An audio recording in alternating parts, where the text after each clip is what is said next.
Bueno, vamos a comenzar ya con las últimas mesas del Congreso y tenemos a Edna Teresita Pascasio Montillo, que nos va a presentar un tema muy interesante que es el vocabulario matlatzintla castellano de 1557, transcripción paleográfica, identificación de grafemas e interpretación fonética.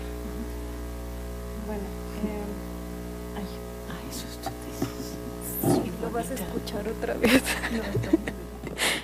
Bueno, voy a empezar con la ponencia. Muchas gracias por haberme aceptado. Sí, antes de que se me olvide. Bueno, el vocabulario matlatzinca de 1557 está escrito a mano en los márgenes de un ejemplar de Molina de 1555. Se integraron así a mano aproximadamente 33,000 equivalencias en matlatzinca para las diferentes entradas en castellano.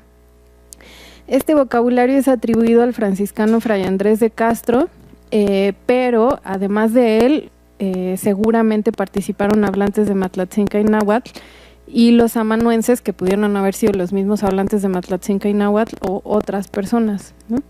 Bueno, el objetivo de lo que voy a presentar aquí es la interpretación fonética de los grafemas utilizados en el registro del vocabulario. Lo que estoy entendiendo por interpretación fonética es proponer un sonido de la lengua registrada para cada grafema utilizado en el documento. Considero que es un paso obligado para transformar el registro en datos lingüísticos y es a partir de esta interpretación fonética que se puede realizar un análisis fonológico. Para realizar la interpretación fonética es necesario abordar algunos aspectos de la transcripción fonética e identificar los grafemas utilizados. Entonces, pues eso es lo que les voy a presentar aquí. Bueno,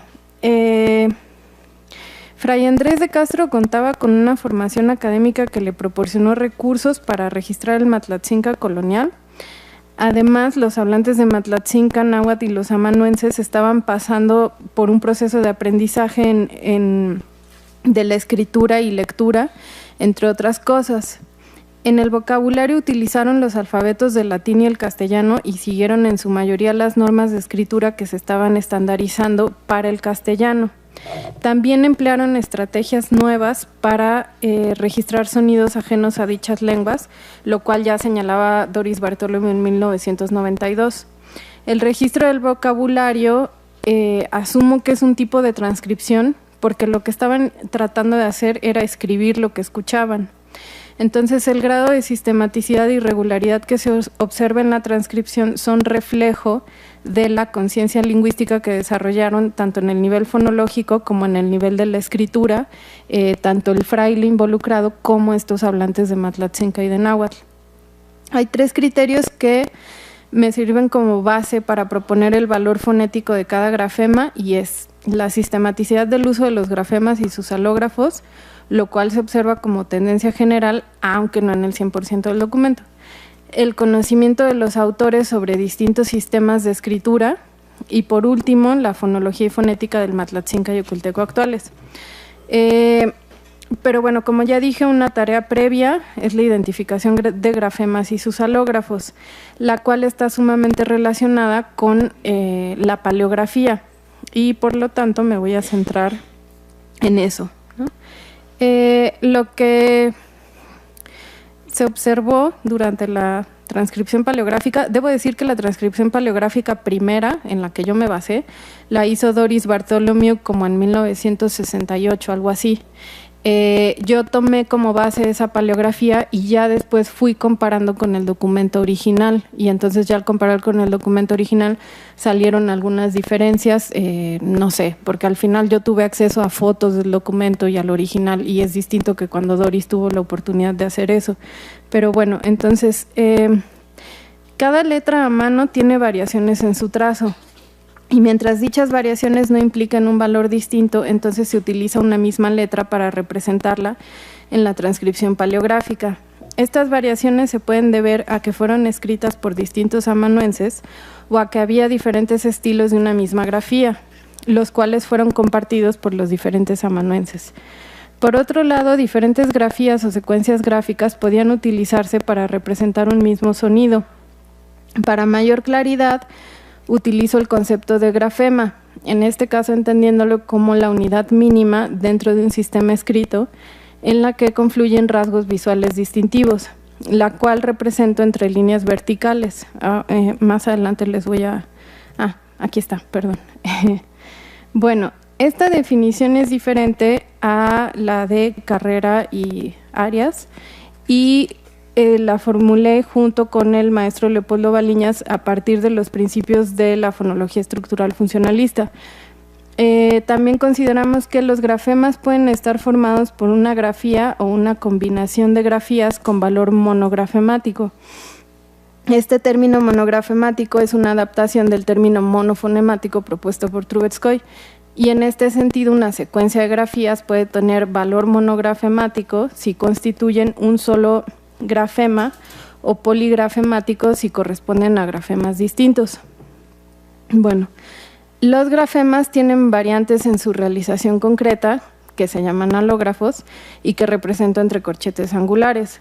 Estos pueden ser sistemáticos, los cuales dependen de los contextos de distribución, o pueden ser asistemáticos debido a variaciones en los trazos, ya sea por estilos o por amanuenses. En la transcripción paleográfica represento los alógrafos sistemáticos, es decir, no represento los diferentes estilos ni trazos de cada alógrafo. Y la fonetización que les voy a presentar más adelante es a partir de los grafemas y sus alógrafos sistemáticos. Bueno, a manera de ejemplo y por la dificultad que implicó en su paleografía, presento el caso de la grafía que represento como H y el grafema que represento como K. Ese va a ir más adelante. Primero me centro en la H.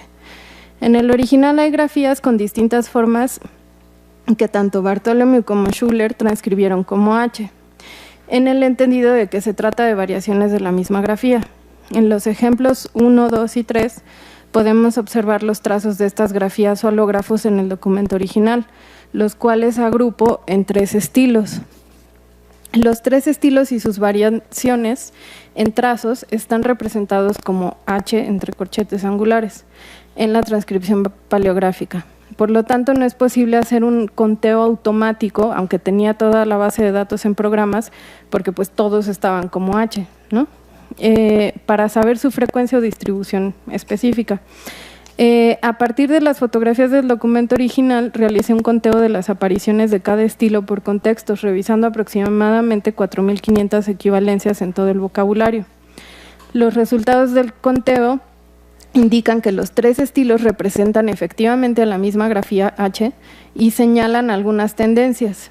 El estilo 1 es el que más se usa en la mayoría de los contextos considerados, en especial antes de vocal, o sea, como H vocal. El estilo 2 aparece con más frecuencia después de vocal y en particular entre vocales idénticas.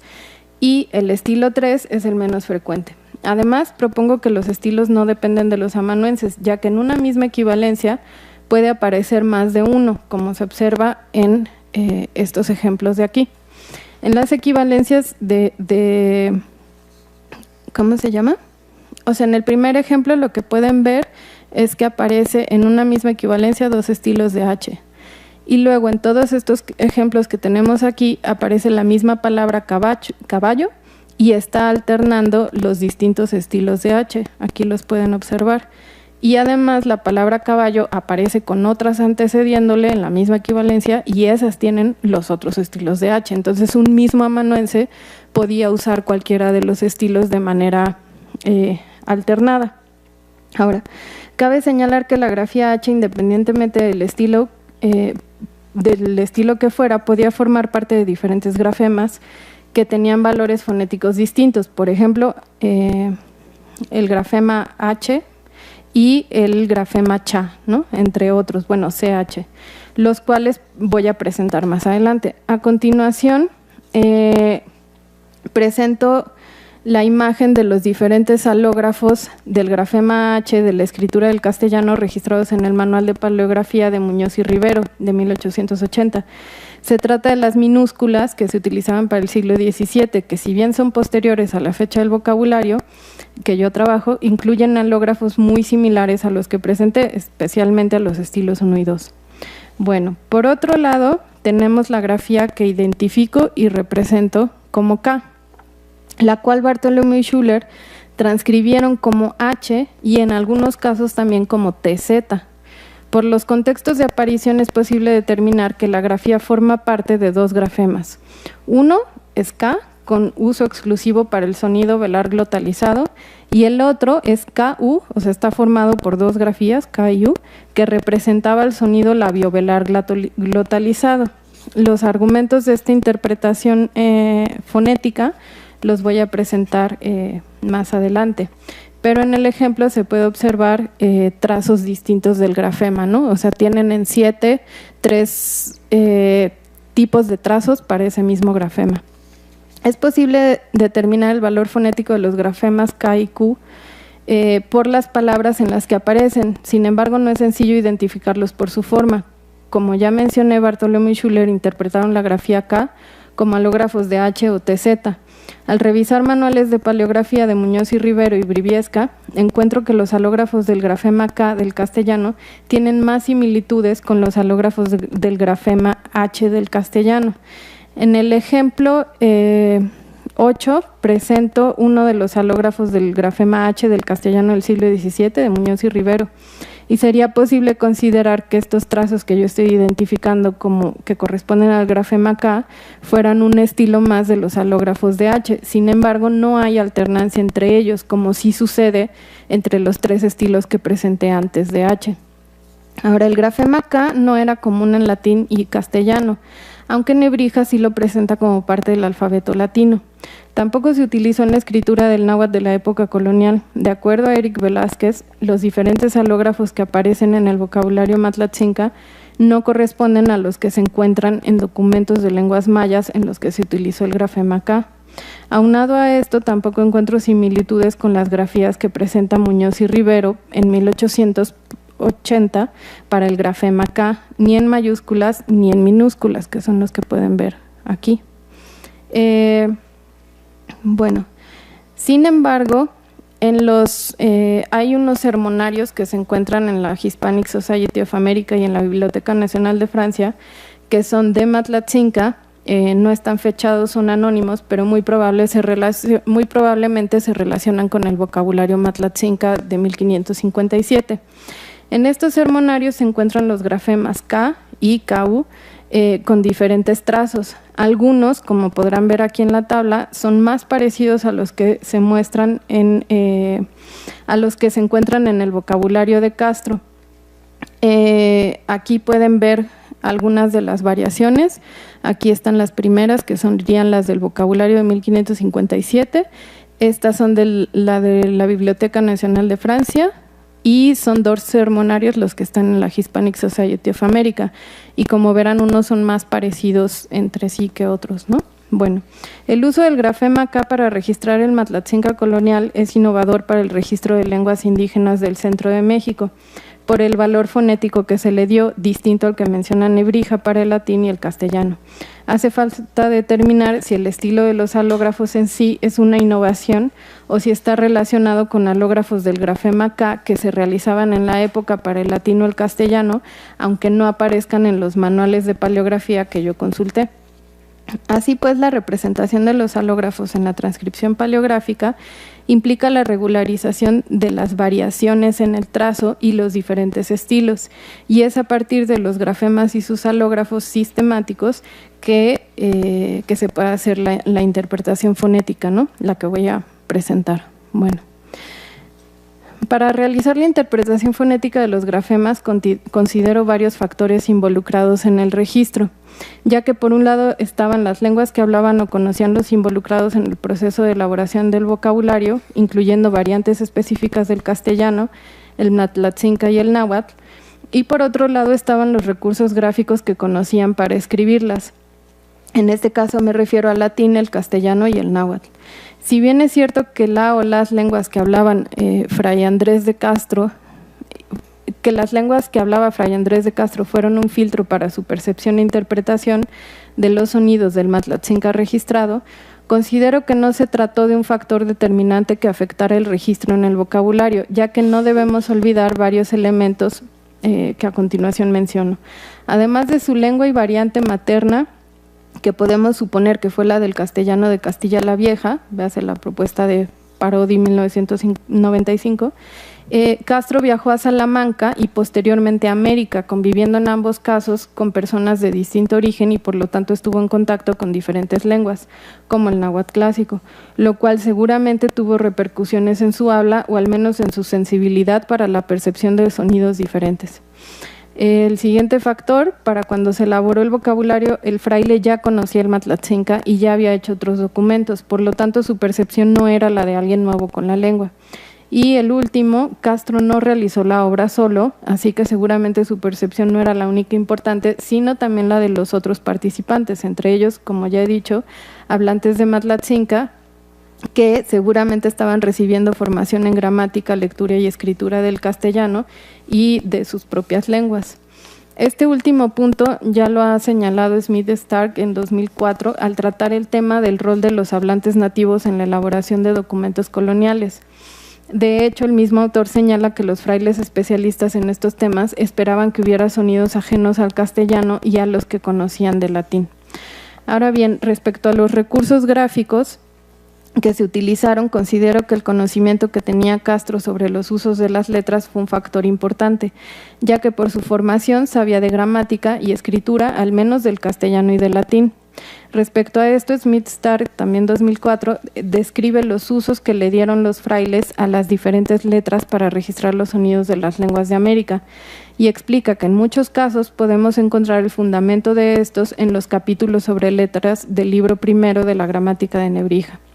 Además, también es importante considerar como antecedente las estrategias que ya se utilizaban para escribir el náhuatl clásico, especialmente las que empleó Molina, algunas de las cuales explica en su obra.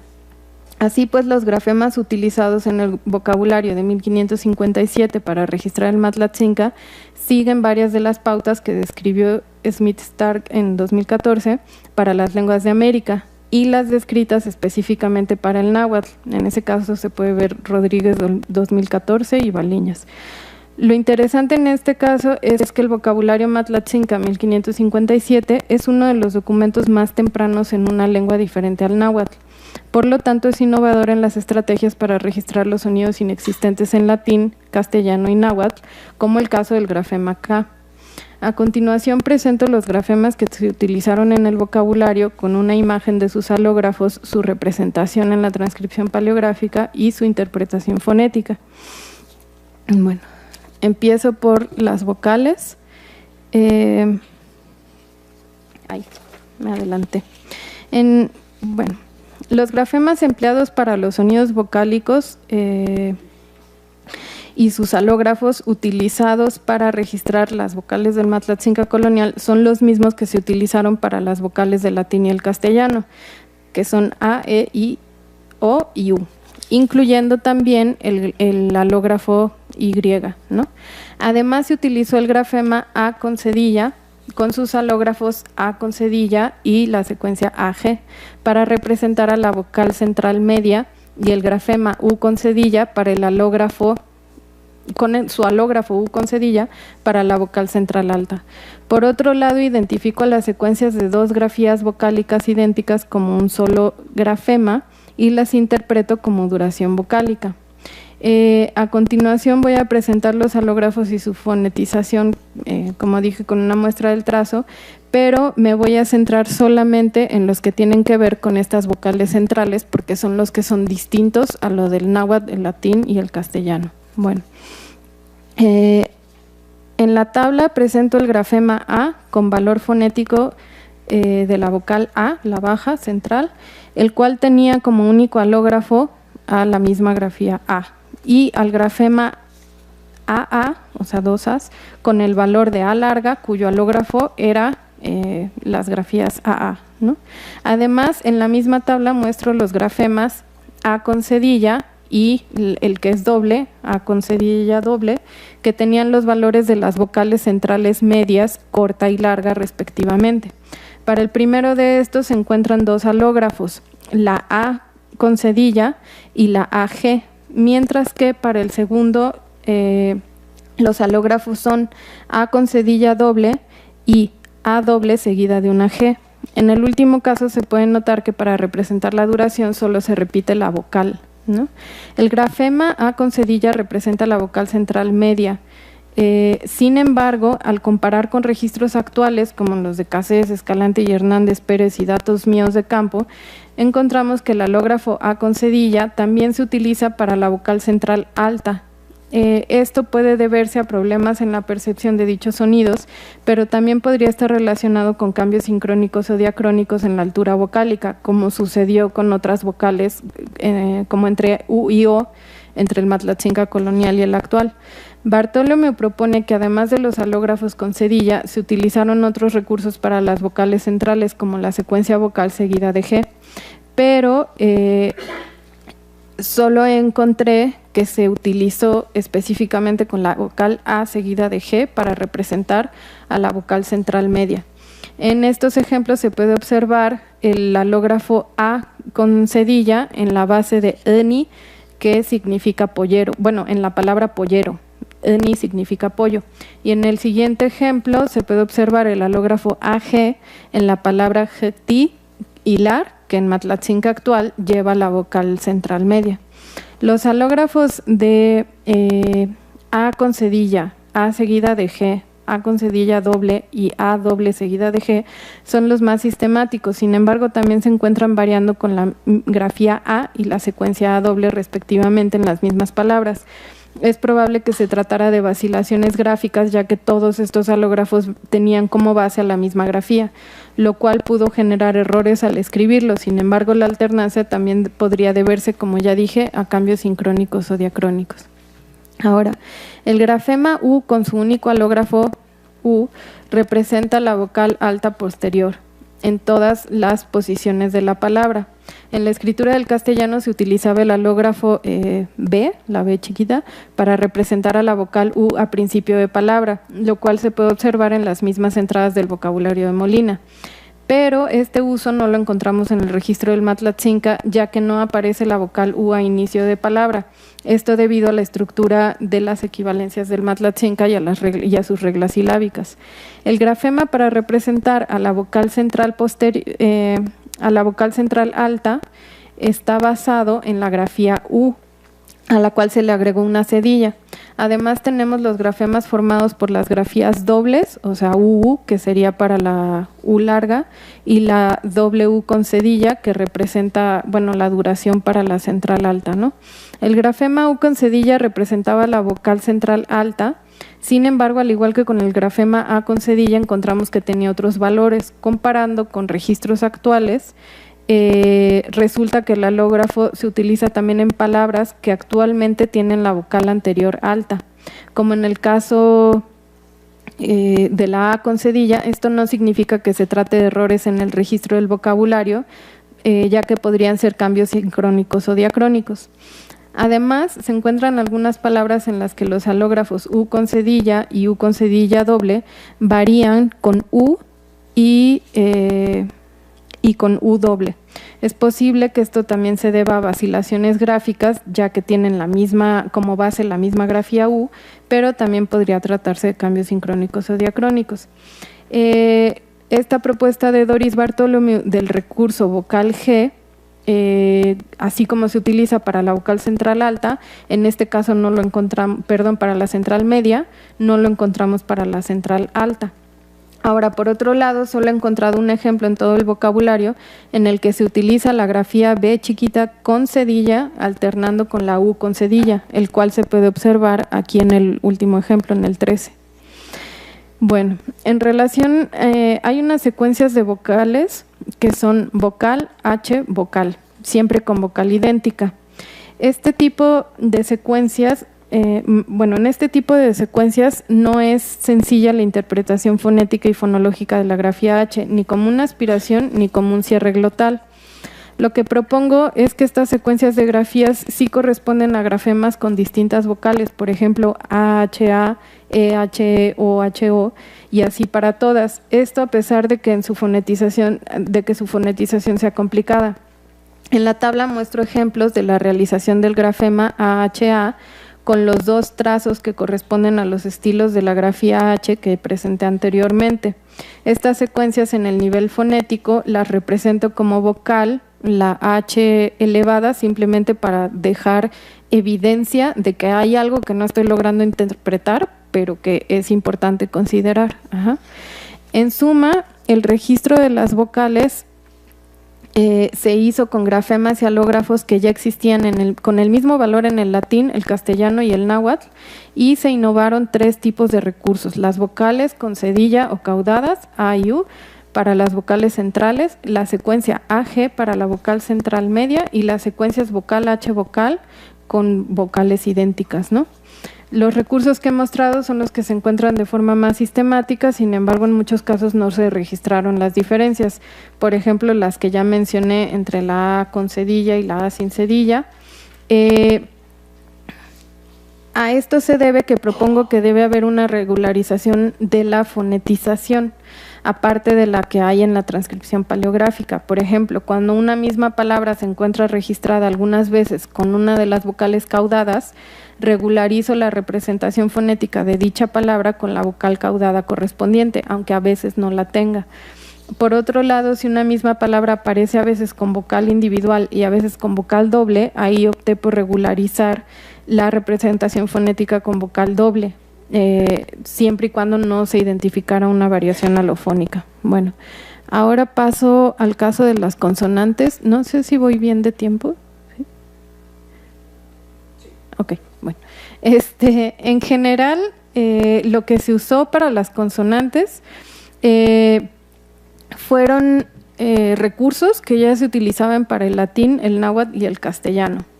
Entonces me voy a detener a explicar más bien recursos que fueron innovadores, que tienen que ver con que el Matlatzinca colonial y el actual tiene vocales glotalizadas y tiene vocales aspiradas. Entonces, bueno, la grafía H después de consonante indica una aspiración. En este caso es parte de diferentes grafemas que pueden observar en estas tablas. De esta manera tenemos PH para la bilabial aspirada, TH para la alveolar aspirada, CHH para la palatal aspirada, TZH para la fricada aspirada, ZH para la fricativa aspirada alveolar, y la secuencia CBH para la velar aspirada, y por último el grafema CVH para la velar labializada aspirada. Creo que ese no se alcanza a ver aquí. Ese último que mencioné son estos dos, ¿no? C vocal H para la velar aspirada y CU vocal H para la labiovelar aspirada. Bueno, los grafemas, aquí están. MH y NH representaban a las consonantes nasales aspiradas que se podían realizar como sordas o preaspiradas. Sin embargo, en este punto las represento de forma simplificada como M con la marca de sordas y N con la marca de ser sorda, respectivamente. El grafema YH representa la consonante palatal continua sorda, mientras que GH representa la consonante labiovelar continua sorda. Bueno, los grafemas, aquí está, C vocal H y CU vocal H, llaman la atención de manera particular por ser grafemas formados por varias grafías y ser discontinuos. En ambos grafemas la posición de la grafía H no es inmediata a las grafías C y CU, respectivamente. De esta manera se evitó que se confundieran con el grafema CH, que representa la consonante palatal africada, con la representación de las consonantes oclusivas velares aspiradas. Esta estrategia también es una innovación del vocabulario. Existen algunas excepciones para el grafema GH, ya que también se utilizó para registrar a la consonante aspirada y a la consonante velar oclusiva aspirada. Por ejemplo, en el vocabulario 1557, la palabra pescado, que aquí la pueden ver, aparece como GHU con cedilla, mientras que Uribe, sin fecha, pero es como de los 70s, registra KH y una U tachada para el Matlatzinca de Mexicalcingo. De acuerdo con la descripción del mismo Uribe, esta forma se fonetiza como K, es decir, con la vocal central alta y la K aspirada. Cabe señalar que en el Matlatzinca y Oculteco actuales no hay registro de la palabra correspondiente, por lo tanto solo contamos con el dato de Uribe Villegas para proponer una posible fonetización. En el vocabulario de Basalenque, que es de 1642, también de Matlatzinca, se encuentra la correspondencia como Gij, G y H. Lo que llama la atención es que tanto en el vocabulario Matlatzinca de 1557 como en el de Basalenque de 1642 esté registrada la misma palabra con la grafía G al principio. Esto podría ser evidencia de que efectivamente había un alófono del fonema velar aspirado. Cabe señalar que en el vocabulario también hay algunos casos en los que se utilizaron otras secuencias gráficas para registrar a la consonante velar aspirada. Por ejemplo, bien aparece como chajati. Y el problema es que no lo puse y me tienen que creer, pero es C-H-A-H-A-T-Y. Y espejo como cujuti, C-U-H-U-T-Y. Es decir, en lugar de ser C-A-H, está C-H-A-H-A. Y en el segundo caso, en lugar de ser C-U-H, es C-U-H-U, ¿no? Que en Matlatzinca actual corresponden a Kati, es decir, con la K aspirada, y Khuti, con la K también aspirada respectivamente. El uso de los grafemas del tipo CH para las aspiradas se encuentra explicado por Nebrija al presentar las letras y la pronunciación de las lenguas griega y latina. Para esta última señala que la P, PH, B suenan expediendo la voz después de los besos apretados más o menos, porque la P suena limpia de aspiración, la PH espesa, la B en medio, porque comparada a la PH es sutil, comparada con la P es gruesa. Eso es Nebrija. La secuencia CH en el griego y latín también representaba un sonido aspirado, pero en castellano correspondía a la palabra africada, a la palatal africada cha. De acuerdo con Nebrija, en esta lengua su pronunciación suena en las primeras letras de estas dicciones, chapín, chico, la cual así es propia de nuestra lengua, que ni judíos, ni moros, ni griegos, ni latinos la conocen por suya. Como ya indica en el vocabulario Matlatzinca, se representó la consonante aspirada correspondiente, es decir, la palatal aspirada, con el grafema CHH. Interpreto los grafemas formados por consonantes dobles, aquí está, como consonantes glotalizadas, como se observa en la tabla. El grafema PP representa a la labial glotalizada y TT a la alveolar glotalizada. La consonante velar glotalizada se representaba con un grafema específico que aquí represento como K, del cual ya hablé, y la velar labializada glotalizada se registró con el mismo grafema más la vocal U, quedando como KU. Es posible que se haya buscado un recurso distinto al de las consonantes dobles idénticas, en tanto que la secuencia CC tenía valor de KS, o sea, sonaba como XA ante las vocales I y E, tanto en latín como en castellano. Nebrija no describe este recurso, sin embargo lo utiliza en palabras como accidente a lo largo de su gramática. Por otro lado, los sonidos africados glotalizados no se distinguieron en el registro de sus correspondientes no glotalizadas. Bueno, existen tres argumentos para proponer que los grafemas K y KU representaban a las consonantes K glotalizada y la labiovelar, la QA glotalizada, los cuales expongo a continuación. El primero es que al hacer búsquedas de palabras en el vocabulario colonial a partir del Matlatzinca y el Oculteco actuales, encontré correspondencias entre palabras con los sonidos K glotalizada y QA glotalizada y palabras con las grafías K y KU en el vocabulario colonial, como en estas palabras que ven aquí, tañer o tocar y llorar. El segundo argumento es que en el mismo vocabulario de Castro encuentro que una misma palabra está registrada en unas entradas sistemáticamente con KU y en otras aparece con la secuencia CU en su lugar, como en los ejemplos que siguen aquí, que son gañir y balar, en los que aparece la misma forma de cue, llorar, pero esto indica que había alternancia con alógrafos que conservaban la representación de rasgos similares, en este caso la parte de ser velar, oclusivo, sordo y labializado. Cabe señalar que en las palabras que tienen los sonidos velares no glotalizados, no hay alternancia en su registro con los grafemas K y KU. Como tercer y último argumento, al buscar las palabras que tienen los grafemas K y KU en el vocabulario de Basalenque, aparecen registradas con los grafemas C o CU, al igual que las no glotalizadas, ya que este fraile no distinguió las consonantes glotalizadas. Sin embargo, es evidente que se reconocen los rasgos oclusivos, sordo, velar y labiovelar. Además, descarto la posibilidad de que K sea otro estilo de la grafía H, en tanto que no hay alternancias en su uso en el vocabulario. Por otro lado, si se tratara de un estilo de la grafía H, se tendría que explicar un cambio diacrónico, ya sea desde una aspiración o una glotalización, que es lo que pudo haber representado la H del Matlatzinca colonial, hacia tener estos sonidos glotalizados K o Qua en el Matlatzinca yoculteco actuales. Estos cambios son altamente marcados y se esperaría que hubiera evidencia de los contextos particulares que los condicionaron o provocaron, lo cual no sucede. Bueno, las nasales glotalizadas no se registraron de manera sistemática, o sea, en algunos casos se utilizó la H, por ejemplo aquí, en otros casos lo que se utilizó fue un espacio donde debería de estar la marca de glotalización, de alguna manera, o se usó espacio, ¿no? O sea, simplemente aquí está el espacio y se repite la vocal, aquí solo está el espacio entre la nasal y la I que le sigue, que sería la que iría glotalizada. Entonces no se registró de manera regular y a través de las correspondencias en las lenguas actuales es muy difícil ubicarlo porque el oquilteco tiene la bilabial, donde el Matlatzinca tiene el alveolar y además no siempre se conservan, ¿no?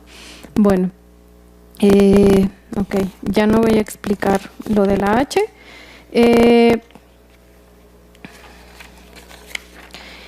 En suma, para el registro de las consonantes encontramos que se utilizaron grafemas formados por grafías que ya se utilizaban para el griego, el latín y el castellano con el mismo valor. Asimismo, se utilizaban grafemas formados por secuencias de grafías empleadas para el náhuatl, como la TZ que provenía del hebreo. También hay grafemas formados por secuencias que no se utilizaban ni en el náhuatl ni en el castellano, pero que su uso se puede explicar por el griego y el latín de acuerdo a los capítulos sobre las letras del primer libro de la gramática de Nebrija, como las secuencias seguidas de H para las aspiradas como TH y PH. Además, el recurso de utilizar las consonantes dobles lo menciona Nebrija, aunque con otro valor y no lo indica exactamente para las consonantes TT o PP que se utilizan en el vocabulario matlatzinca para las glotalizadas.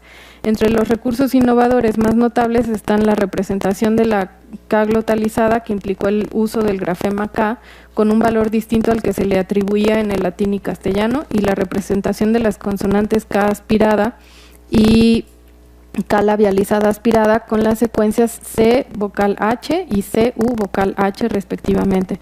Por último tenemos las diferentes estrategias para registrar el cierre glotal y la aspiración, de las cuales no hablé, pero podían ser H o espacio, aunque no se encuentran de forma del todo sistemática. Al igual que en el caso de las vocales, parto de las propuestas de interpretación fonética realizando la regularización de la representación de cada equivalente, o sea, hago una regularización en la interpretación fonética. Por ejemplo, lo de las aspiradas, si hay una misma palabra que la tiene y en otros casos no la tiene, la voy a regularizar como si sí la tuviera, ¿no? Siempre y cuando no haya evidencia de que sean alófonos. Y bueno, eso es todo. Hay varios recursos más, pero estos son los que me parecen más innovadores e interesantes. Muchas gracias.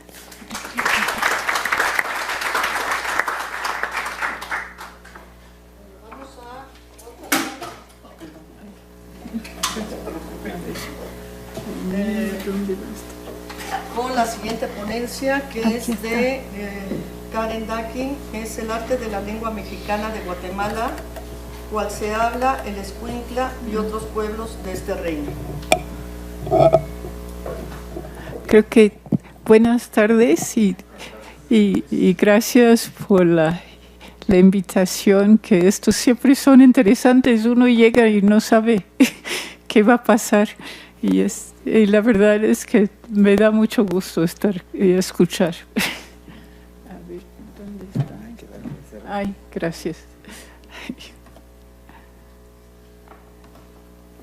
Okay. Más bien, esta ponencia es nada más como para dar a conocer una gramática del náhuatl que yo no conocía. Creo que sí era más conocida de lo que yo conocía. Pero es este se llama El arte de la lengua vulgar mexicana de Guatemala, cual se habla en Escuintla y otros pueblos de este reino. Y esta es esta portada parece que la agregaron después. Y como ven, parece el único ejemplar que hay de la gramática. Es un manuscrito y al menos es el único que ha aparecido de la colección de Daniel Brinton.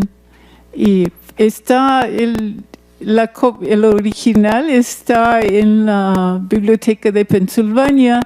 Yo lo encontré en FAMSI, en la página de FAMSI. Pero más o menos son iguales los dos sitios. Pero para mí era como muy bonita. Bueno, pero lo que pasa es que mi primera impresión, debo decir, era que el autor no se había dado cuenta y estaba lleno de errores. Perdón, eso es una falta de respeto a los autores, porque no era nada cierto. Entonces, eso es por eso, digo, le pido disculpas al autor anónimo. Es un autor anónimo que no lo... y pensamos, los únicos datos que encontraban era que la gramática, el manuscrito es más o menos debe ser de 1700 por ahí. Pero lo que es interesante es la situación de la gramática dentro de Guatemala y bueno, Centroamérica, pero Guatemala en particular, por la situación de contacto entre lenguas y entre variantes, entre dialectos que hay en ese país. Y esto es, por ejemplo, el papel del náhuatl. Hay varios náhuatls. Entonces yo estoy escribiendo sin H's, siguiendo los consejos tanto de Luis Reyes como de Una Sanger, que ha argumentado que la introducción de la H para la W, HU para W es una mala interpretación de la gramática de Olmos. Pero me parece bien porque son muchos H's. Entonces, nada más estoy dando la razón que le digo náhuatl. Le digo náhuatl para no identificar si es tla o ta, esas cosas. Okay. Bueno, primero esta es la parte más tentativa, pero en 96 que publicamos, Chris Lutz y yo, unos documentos unas cartas de Antigua, de la capital, que Chris Lutz había localizado en el archivo de las Indias, que eran quejas del pueblo de los pueblos alrededor de Santiago, la primera capital de Guatemala, al rey. Entonces era interesante porque yo las analicé. Mi primera impresión era que es un náhuatl en que esas cartas estaban escritas, es un náhuatl central, básicamente con algunos, pero no era como segunda lengua y había errores. Y además había cosas que ya no están descritos para el náhuatl central. Algunas cartas tenían como más variaciones que otras, ¿no? Porque eran de como 9 pueblos o más. No revisé bien ese grupo de cartas, pero los publicamos en 96, pero yo propuse que podría ser que una lengua franca que tal vez era de fechas anteriores a la llegada de los españoles, porque sabemos que había nahuas náhuatl hablantes más bien, que llegaban a Centroamérica, y entonces me parecía que era distinto del náhuatl del centro y que no tenía algunas innovaciones que se encontraban, que están descritos en las gramáticas del centro de México, de México Central, de esta área de Tenochtitlan, el Valle de México. Soy mala para los nombres geográficos. La cuenca, gracias. Pero, de todos modos, había la primera variedad que hay en los que veo es esto de los nahuas, de las cartas que encontramos y que también se ve en otros documentos de Guatemala y de varias partes de Guatemala, de hablantes de MAM, de hablantes de no sé qué. Bueno, también había náhuatl tlaxcalteca, que es, eran nahuas, y Laura Matthew, no sé si conocen su trabajo sobre, pues los que trabajan en Guatemala sí, y Salvador. Pero ella ha hecho bastante trabajo de la historia de los grupos de indígenas hablantes que acompañaban los españoles. Y había, los tlaxcaltecas, todo el mundo sabe de los tlaxcaltecas, ¿no? Entonces, pero sí hay una colonia, hay un pueblo especial que es tlaxcalteca, que la gente en las cartas que tradujimos, que eran de Antigua, decían que ellos eran hijos de conquistadores, y era un poco diferente el náhuatl de esas cartas. Nada más ya son dos. Ahora, la tercera era el náhuatl, y que esto es realmente lo que eran las cartas, que usaban el náhuatl para comunicarse con los españoles como lengua franca ellos, pero eran, por ejemplo, hablantes de cachiquel. Yo creo que los hablantes de las cartas de Antigua probablemente eran, al menos actualmente, eran hablantes de cachiquel. Pero, y además dicen algunos que no hablamos bien la lengua de México, es ese tipo de comentario. Entonces son interesantes. Es decir, que tenemos toda esta variedad de una lengua franca, tal vez prehispánica. Tenemos los tlaxcaltecos que llegaron con los españoles, y tenemos el náhuatl que están usando los hablantes de otras lenguas para comunicarse. Bueno, en un sentido es lo mismo de la lengua franca que la primera variante, pero es interesante que no eran hablantes nativos. Y luego el náhuatl pipil. Yo creo que muchos cuando ven documentos de Guatemala piensan, es pipil, ¿no? Pero luego uno empieza a ver y no es eso. Es raro, pero no es eso. Entonces, bueno, aquí es una distribución de hablantes del náhuatl en Centroamérica, pero estos sí son los pipiles. Esto viene del libro de William Fowler sobre los... pero ahí ven que están como por la costa del Pacífico principalmente, ¿no? Y en comunidades, eso también es lo de Mesoamérica. Paliñas habla mucho de eso, pero el multilingüismo, ¿no? Y el hecho de comunidades en un lado que no hablan lo que hablan al lado, pero o son bilingües o son...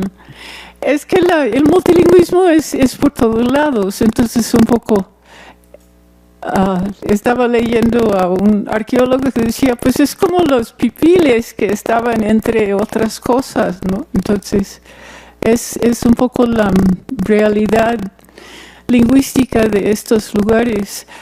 Pero estos ya son, estos son los documentos que yo he visto, hay más, pero estos son muy importantes. El de Ixcuintla, que es el área de la gramática, tenemos, por ejemplo, el documento que está trabajando Margarita Kosic, que está por aquí, sí. que es un documento muy largo, como de 100 páginas, de 100 folios, creo. Pero cubre un periodo de tiempo, pero de Ixhuatán, pero Ixhuatán es muy cerca de Ixcuintla. Entonces, eso es el documento más largo. Luego tenemos las cartas que tradujimos, Cuslatz y yo, que está en la red de históricas, Nuestro pesar, nuestra aflicción. Y luego hay varias cosas más. Hay pues, Químico ha publicado un documento religioso, y hay otras cosas. Cuando encontré la gramática pensaba, esto es totalmente nuevo y yo voy a decir tal y tal y tal. Luego leí un artículo que se publicó hace poco, hace 2 años, de esta,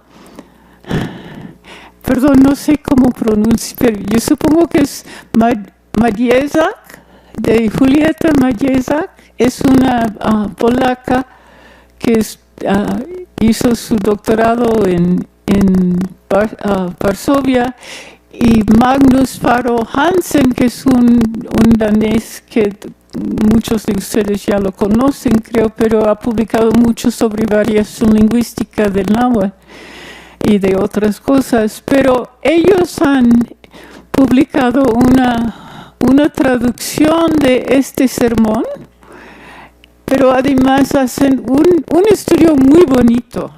La verdad es que el artículo es una joya para mí.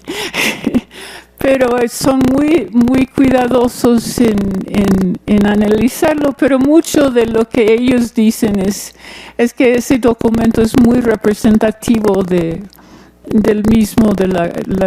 náhuatl, de la gramática de la lengua vulgar.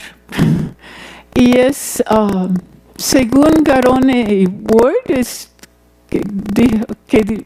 dijeron que parece que la primera imprenta llegó a Guatemala en 1660 y el sermón es impreso. Entonces eso implica que tienen que estar en esos años. Y luego varios documentos más. Estos son también de Nicaragua hay pocas cosas, pero está el libro de Miguel León Portilla sobre la religión de los nicaragüenses, donde él cita algunos datos que son muy importantes, que incluyen, por ejemplo, del calendario. Déjame seguir. Ahora, ¿qué describe esta gramática?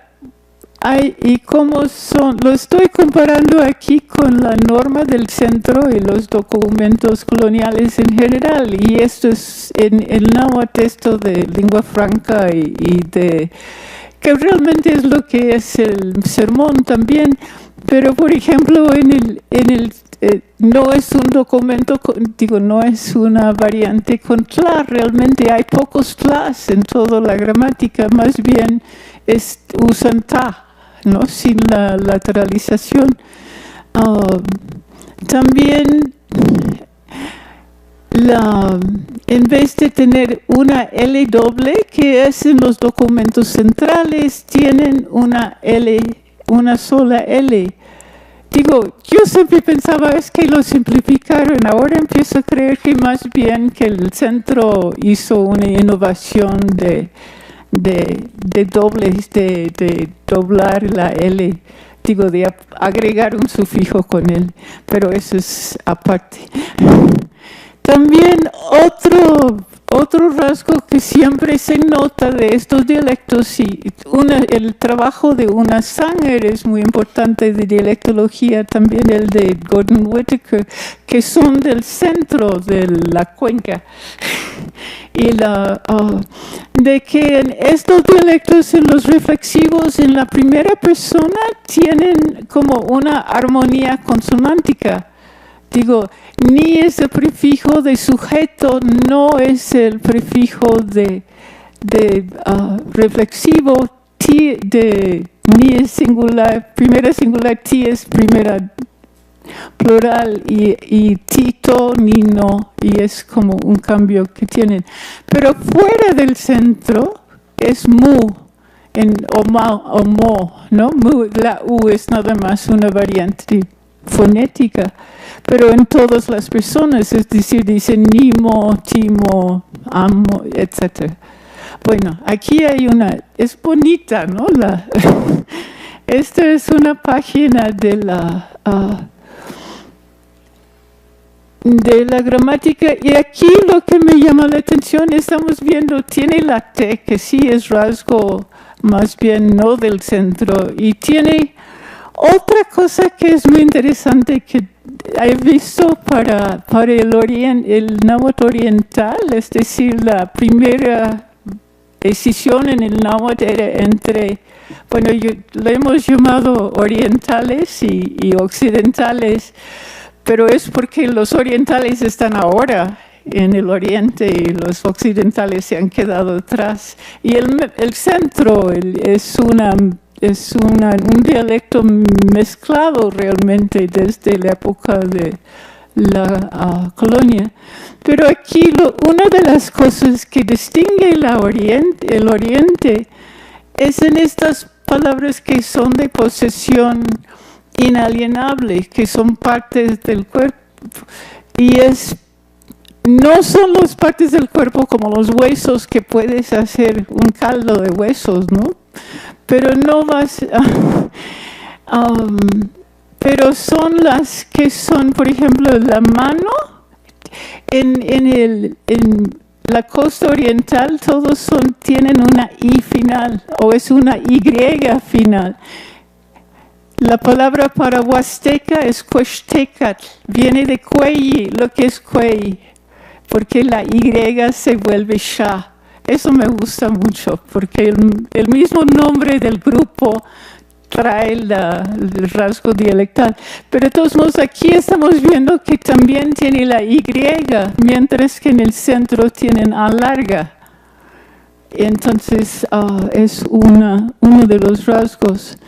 Y él describe eso, y dice, excepción de esta regla son mait, esto debe ser ixit, tucait, que perdiendo su final no emiten la doble U, que es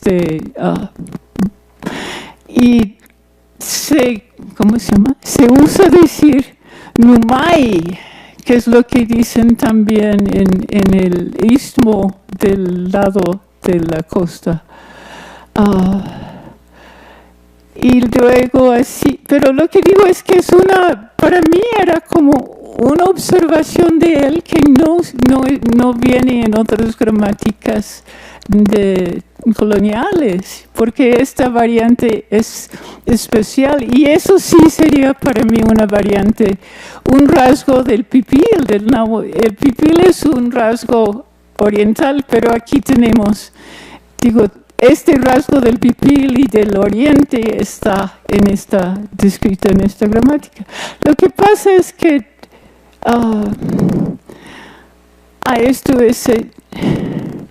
esto es lo que estaba diciendo. Y llaman el puro mexicano cuando el escritor contrasta lo que está en la gramática del náhuatl vulgar, la lengua vulgar, con lo que él llama puro mexicano. Ok, ahora, esto es otra cosa que sí nota que y estas son las notas. Me gusta cómo pone, porque creo que en varias de las gramáticas ponen nota y te dan las excepciones a las reglas que están haciendo, ¿no? En este caso está diciendo, en el náhuatl central, no sé si cuántos de ustedes han llevado náhuatl colonial, a lo mejor algunos, pero de todos modos hay el prefijo del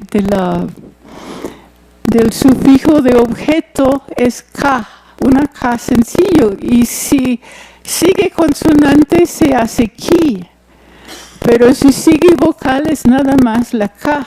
Okay. Bueno, aquí lo que pasa, aquí el autor de la gramática está diciendo que hay dos formas. Una que es el pipí, que ki es siempre, que es muy interesante yo no había visto eso, pero que según él usan siempre ki, aunque empieza con vocal. Y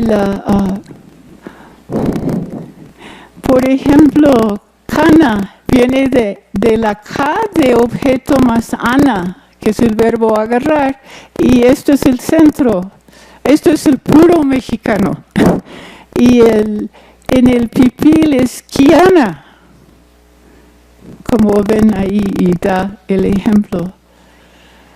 Y dice, y así no usan este modo de pronunciación los naturales de esta provincia, y por tanto solo insinuó el estilo de los mexicanos. Estoy viendo que es un contraste que encuentra. Bueno, ahora pensaba en comparar también esta gramática, que es de una variante pues muy especial porque son tan pocos pipiles, pero con otras gramáticas del náhuatl que no son del centro. Y digo, a lo mejor hay más, pero menciono tres. Uno es la gramática de Manuel Pérez, ¿no? Hay una alumna del doctorado aquí, Lucero Pacheco, que ahora está haciendo su trabajo de tesis de doctorado sobre Manuel Pérez, pero él es de Tierra Caliente. Digo, él parece que era como de parte de Morelos y parte de el mismo lugar de donde eran los conjuros de Ruiz de Alarcón, ¿no? Pero la gramática de Pérez tiene muy poquito de lo que describe en sí, pero sí tiene varios otros materiales y hay ciertos contrastes. Pero luego hay la de Juan Guerra, que es del náhuatl del occidente, de Guadalajara en este caso. Esto es de más o menos la misma fecha que esta gramática, se supone, porque eso sí está impreso de 1692. Y lo que quería ver es si hay una manera que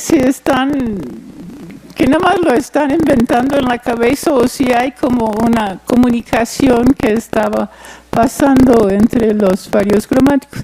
Hay una gramática de Cortés y Cedeño que ya es bastante después de la gramática de Guerra, ¿no? que es de 1765. Y digo, hay varios trabajos detallados sobre estas gramáticas que son sobre todo de Rosa Yáñez, pero también creo que alguien aquí va a hablar del náhuatl del occidente.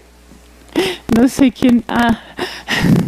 Ok, tú vas a hablar de estas cosas.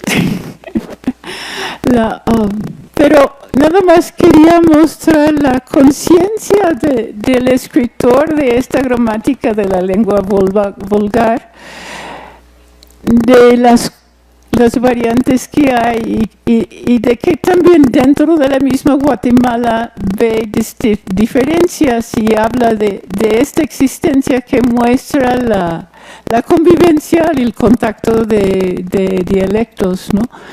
Pero aquí, ¿se acuerdan que estaba hablando de que no se perdían las vocales? Y aquí vemos, ese es otro ejemplo, en el centro, en el náhuatl colonial de la cuenca, o lo que han llamado el náhuatl clásico, pero ya no nos... Creo que se está tratando de no usar ese término tanto. Pero esto sería no más ashka y sería nashka, ¿no? La primera, uno debe usar su propia computadora. Pero aquí, este es el, digo, nu, ¿no? Aquí es eso, u. Y aquí es la a. Esto en el centro no tendría la u, no sería nashka. Y aquí tenemos nuashka, muashka, etc. Pero además la manera que lo describe dice lo que se adjuntan a nombre de preposiciones. Estos son los posesivos, se llaman así por cuanto denotan y significan posesión, que en los de la latina y castellana. Pero esto ahora si ven más ejemplos donde va explicando. Aquí lo que está mostrando también es algo que no se trata tanto en las gramáticas del centro, pero es variación en sintaxis, ¿no? Además, algunos han tratado de decir que la sintaxis de los posesivos en náhuatl es así, por ejemplo, a ver si lo puedo mostrar. Esto, digo, este es Nuashka inin tashkali, esta tortilla es mía, ¿no? Pero es mía esta tortilla. Pero también muestra que también se dice esta tortilla, digo, inin tashkali, nuashka. Es decir, que hay variación permitida. Y hay toda una escuela el área lingüística de Mesoamérica de que no tienen esta variación, pero aquí estamos viendo variación. Y hay más ejemplos de lo mismo. Ahora, lo que hice era también ver que decía guerra de esto. Y él nota, por ejemplo, aquí tampoco pierde la vocal de los posesivos, pero aquí al contrario agregan una Y en medio, entonces es distinto, pero otra vez es la misma construcción, pero con una variación de lo que es en el clásico. Y aquí pues es otro ejemplo de lo que decía de los posesivos.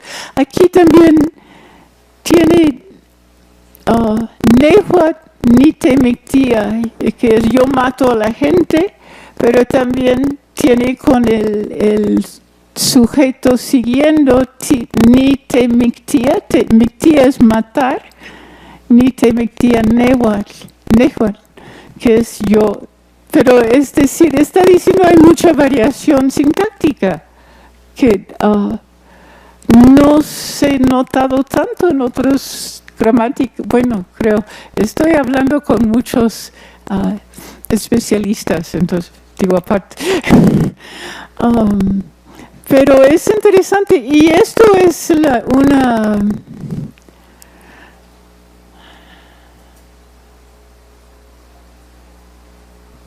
esta es. Esto está mostrando las construcciones predicativas nominales, donde es Tehua, tú eres tierra. No es tu tierra, es más bien supongo que esto es religioso. Y uso la forma Tehua, que es corta, titali, y luego dice también titali tehuat. Y esto llama los como tehuat primitivos. Y dice que me gusta la expresión de este autor, que creo que es distinto de muchas de las gramáticas. Y dice, se da más vigor y claridad a la oración. ¿no? Que es como bonito, es como un buen maestro, ¿no? Y entonces también queda la duda de quién es el autor de esto. Yo supongo que es un religioso porque sabe muy bien latín y en otras partes sí da una lista de lo que es en el náhuatl de la gramática, luego la versión en español y luego la versión en latín. Entonces parece que pues es religioso, pero siento que es más maestro, está como dando más énfasis en la explicación de lo que dice y por eso también ha dado la variación, por ejemplo. Dice esto de los naturales nunca usan los nombres en modo indeterminado, sino que siempre los connotan posesión y dominio. Así nunca dicen me duele la cabeza, tengo madre, etc. Esa es una observación que no he visto en otras gramáticas. A lo mejor es que no lo he brincado, pero me parece interesante que él tome hace el esfuerzo para notar este contraste. Bueno, ya ven, es muy cortito esto, la gramática en sí es muy cortita, pero es más que nada, es una situación, la gramática es especial, es una situación de contacto y habla de la variación.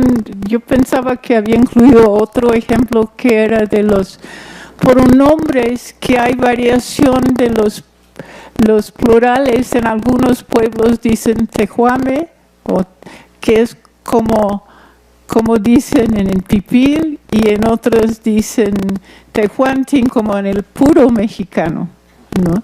Y eso es interesante porque Guerra, en su gramática de Guadalajara, habla de, no dice puro mexicano, pero sí dice el mero mexicano. Entonces es esta sensación de contrastar lo que es la lengua correcta o la lengua principal. Y es decir que sí hay cierta semejanza entre esta con las gramáticas de otras variantes no centrales, y vale la pena por eso verlo con más cuidado. Digo, yo no he hecho un estudio a fondo de esta gramática, pero quería darles a conocer porque sí está a la disposición de quien lo quisiera ver. Y de veras es muy interesante ver una obra que es un manuscrito que se están cayendo algunas páginas, ¿no? Digo, se ve. y eso, pero es interesante. Y aparte, siento que es la gramática que he leído de Colonial que más énfasis da a hacer entender más que nada a los hablantes del español, creo. Las diferencias que hay en el náhuatl. Y esa la verdad era un poco lo que me gustó mucho. Les refiero mucho al artículo de este Faro Hansen y es que se me olvida su nombre, Madiechu. Gracias. Pero porque es un trabajo muy cuidadoso, muy detallado y no había por qué hacerlo. Yo nomás quería presentarles y darles el gusto de conocer a la lengua vulgar de Guatemala. Gracias.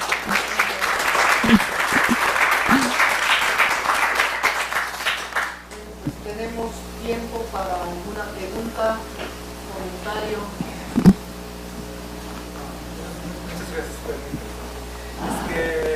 Mi pregunta es que, pues, sobre el propósito de el objeto A. Sí, sí. En la Azteca también se dice Diana Sí, también, sí. Que también entonces puede ser, pues, en general no pierden las vocales de prefijos, pero yo siempre pensaba que la I era epentética. Entonces esto sería una prueba que no, ¿verdad? Sí.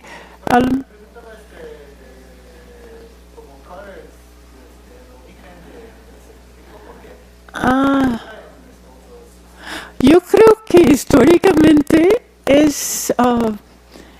las lenguas chuto-aztecas eran sujeto, objeto, se supone el orden sujeto, objeto, verbo. Entonces, y el náhuatl ya, aunque él ha dado en esta gramática, vemos que hay cierta variación en orden.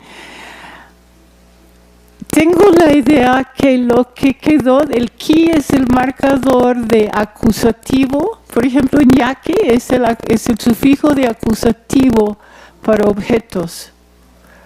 Entonces, si uno quita el verbo, el sustantivo, que es la raíz, y lo pasa después, pero hay que dejarle algo atrás para mostrar el lugar donde estaba.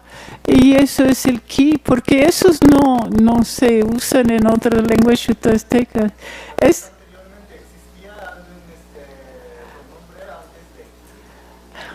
Antes existía, es que digo yo, hice un trabajo pero hace 20 años, pero sí creo que es tanto adjetivos y demostrativos, más bien creo que eran como demostrativos, y también sustantivos que usaban el K para marcar que eran acusativo. La A es la marca de acusativa en yuto-azteca, y ese A en náhuatl, como en los sufijos que terminan en A, se pierde o se vuelve una vocal más, sí, como una schwa o una.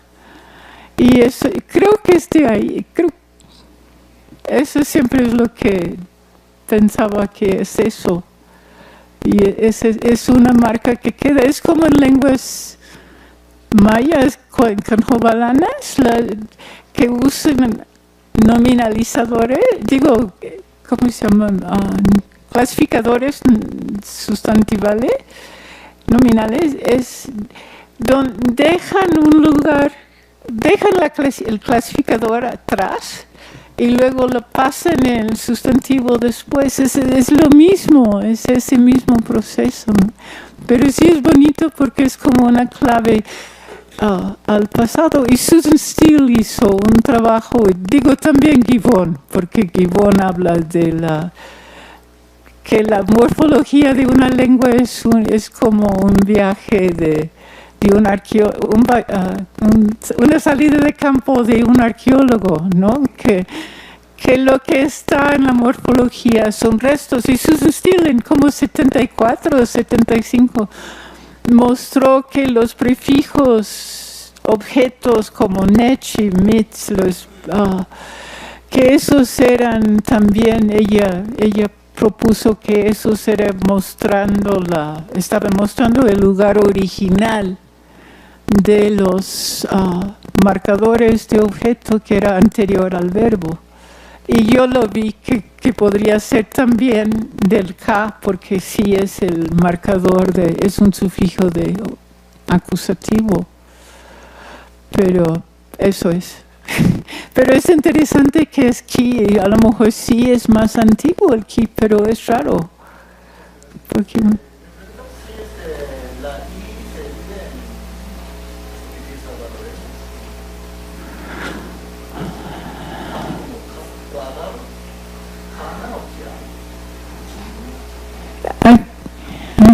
sí, no sé.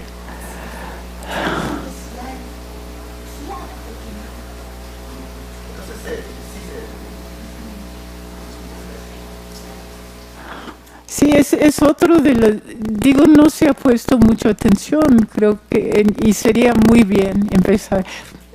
Para eso sirve ver estas cosas raras, porque nos hacen darnos cuenta de por dónde se puede excavar un poco más, ¿no? A ver. porque encontrar una gramática nueva pues es un acontecimiento, ¿no? Bien. La verdad, Lyle Campbell lo había incluido en su... Ay. Encontraste buscándola probablemente, no fue así de casualidad. Sí, no fue por casualidad, la verdad. Bueno, buscaba náhuatl. Pues sí, no podía dar a la persona que tenía que dar. O sea, no Sí. era la persona exacta. Eso a lo mejor no es cierto. Ella es la que más se ha dedicado al náhuatl en Guatemala. Sí. Entonces fue a dar a la persona adecuada. Ah, pues gracias. No sé si es... Que nos has presentado muy bonito, viendo las variantes respecto de un náhuatl clásico, aunque no les guste a algunos llamarle náhuatl clásico, pero para mí es más fácil. Sí, no, yo digo, sé que es... Y está muy interesante el estudio y bueno, pues es una gramática más que disponemos y además de una variante que no había. Todo lo que había era el centro de México y ahora una en Guatemala es una noticia. Sí. Respecto de la palabra náhuatl, yo recuerdo que Molina dice en su gramática que antes de Molina se escribía náhuatl sin H. Sí. Pero va a escribir con H para que la gente no crea que es Nava. O sea que había una confusión y esto pues, la que sabe es Beatriz y su equipo entre la V y la U. O sea, usar las dos como consonantes o vocales, ¿no? Y entonces avisa Molina que él... Ay, Molina lo dice porque yo vi cómo lo escribía y lo escribía sin H. En el vocabulario Es... sin H. Ajá. Pero en el arte de 1900 la novia. Tengo que leer más de lo que has hecho, Shirley, porque ahora estaba revisando y toda la... Sí. Con H para que la gente sepa que no es una vocal, sino que es una vocal. Ah, ok. Porque, digo, hay un artículo de Sanger que es, a mí me gustó mucho, pero que está en Ancient Mesoamerica de hace como 2012 más o menos, pero ella argumentó que el uso de la H viene del uso de H's para mostrar desonorización o ensordecimiento. que por ejemplo, polhuia, y que por eso, pero digo, a lo mejor vale, pero no sé si ella había revisado el arte. Sí.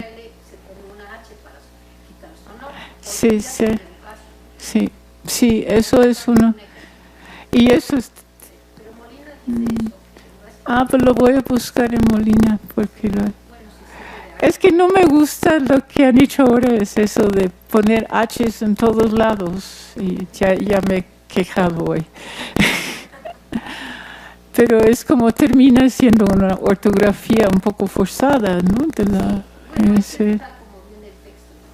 Y justamente la L dice algo que se pone una charla para desonorizar. Sí, ok. Ay, pues gracias, lo voy a buscar. Allá. Pregunta, hacer una. Edna, muchas gracias por tu exposición.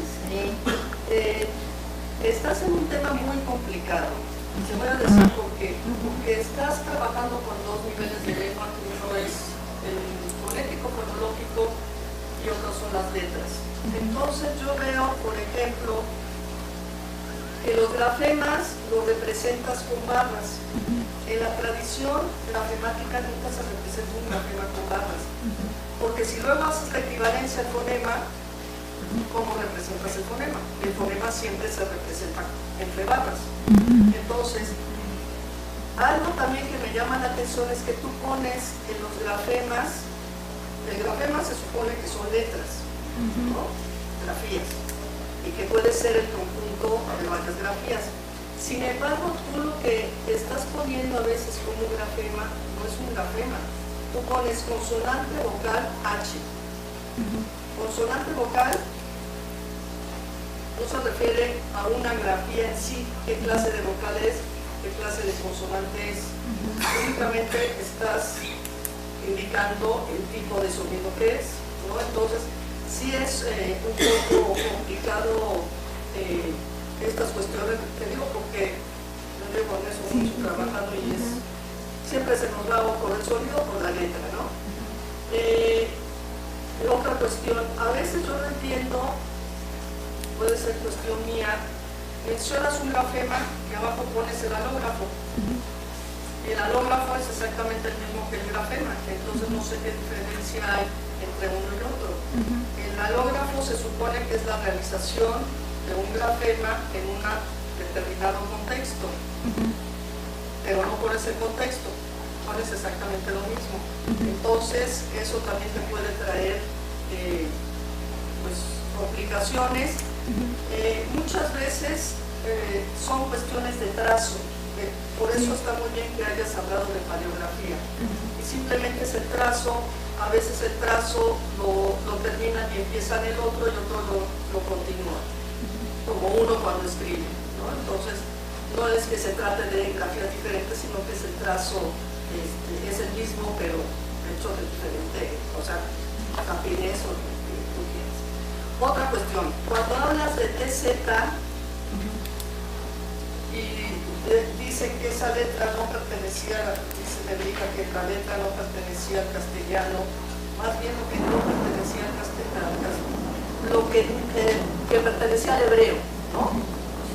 Lo que pertenece al hebreo es el sonido, no la letra. El alifato griego no tiene TZ. Entonces, ahí te digo, es muy complicado tratar sobre la gramática porque estás en dos niveles y uno está acostumbrado o a tratar con el nivel de los sonidos o a tratar con el nivel de las letras.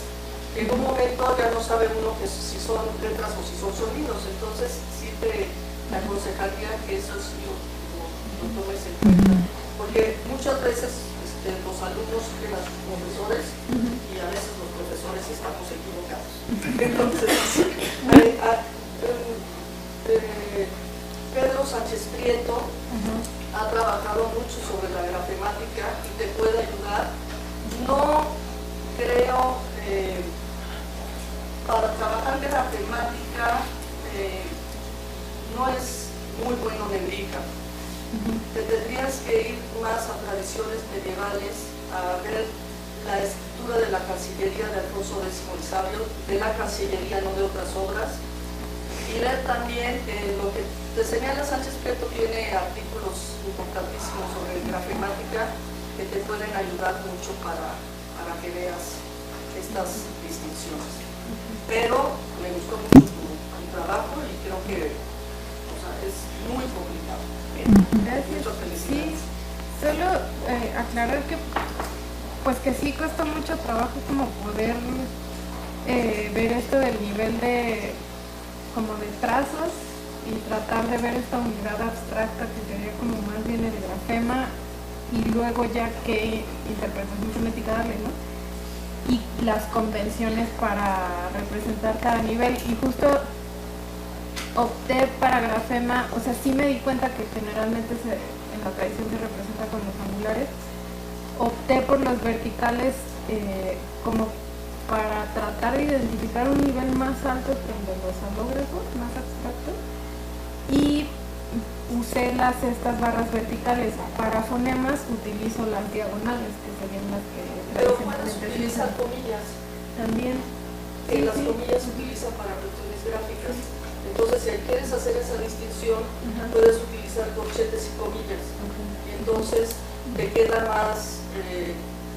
porque puede generar confusiones cuando pones las barras de que se va uno siempre. Sí, y también algo que me fui por otro tipo de convenciones, yo lo que había trabajado más es fonología y no la parte grafemática. Por ejemplo, muchas veces cuando ponemos una C mayúscula o una D mayúscula es como para indicar que ahí está el lugar, ¿no? Exacto. Pero sí, en este caso, o sea, el grafema sería como que está la consonante C, tal cual. Exacto. Y la vocal mayúscula lo que intenta representar es que va al lugar de la vocal que sea, ¿no? En cada caso. Pero sí, digo, de hecho a mí justo eso es lo que me interesaba, ¿no? Que de pronto costó mucho trabajo adaptar porque sí tuvo que ser una adaptación de lo primerito que yo conocí de lo de grafemas, que era a partir de lo de carrera y de tu trabajo, al enfrentarme con un vocabulario que de pronto tiene otras cosas, ¿no? Y entonces a mí sí me interesaba como ver estas otras visiones desde los que están haciendo gramática. Sí. No, es muy complicado. Sí. Pobrecita de ti. Sí, ¿verdad? Muchas gracias. Gracias.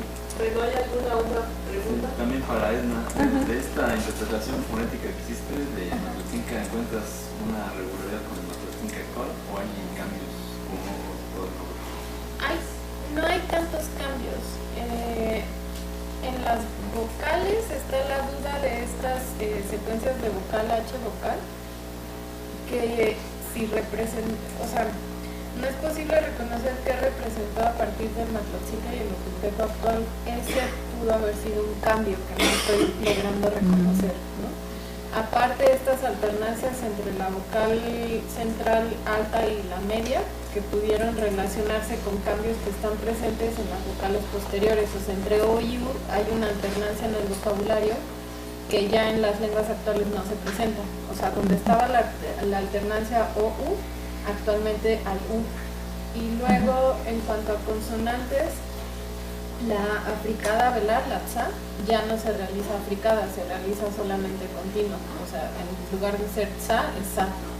Y eso implicó también la pérdida del fonema correspondiente glotalizado. O sea, tampoco hay sa glotalizada, solo tsa glotalizada. Ahí como que se perdió el par, ¿no? Ese es de los cambios principales que hay en cuanto a las partes de fonología. Ya hacia el oculteco hay otros cambios, o sea, con las líquidas sobre todo.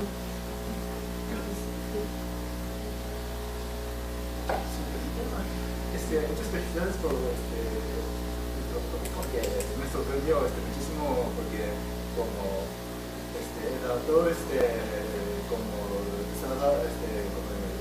escribían como los detalles fonéticos como bastante como detallados, y me sorprendió talento de quisiera aclarar un poquito de detalle fonético. Mi pregunta es ¿qué sonido exactamente significa SH o S aspirado? Porque como Eso es el mío. porque una sibilante siempre se pronuncia con glotis extendida, entonces por naturaleza no existe S aspirada. Y me pregunto, por ejemplo, como la vocal siguiente se pronunciaba con voz dominada, con así, no algo así, pero entonces son preguntas, ¿qué tipo de sonido era? Pues yo tendría la misma pregunta. Lo que pasaba en el colonial, bueno, aquí no se alcanza a ver, era que que está aquí, la sa, estaba en su forma no aspirada ni glotalizada, la forma aspirada y la forma glotalizada. Esa aspirada sí existe, por ejemplo, en el mandarín. Ajá. Sí. Pero en la época colonial, o sea, el fonema era, digamos, africano, pero tenía varios alófonos, y entre los alófonos en algunos se perdía la parte oclusiva y se realizaba como sa. Y de hecho yo creo que sí, esto que dices de cómo se pronuncian cuando no es africada sino aplicativa solamente, tuvo repercusiones porque justamente en el Matlotzinca actual ese es el que se perdió. O sea, ya no hay una sa aspirada, o sea, como que no, supongo que no se pudo mantener la aplicativa alveolar con la parte aspirada al perderse la oclusión. Pero no sé si en otras lenguas otomangues si hay sa S aspirada, no me acuerdo si en la misma, pero no sé, sí. Pues tenemos Descanso. minutos de descanso y muchísimas gracias.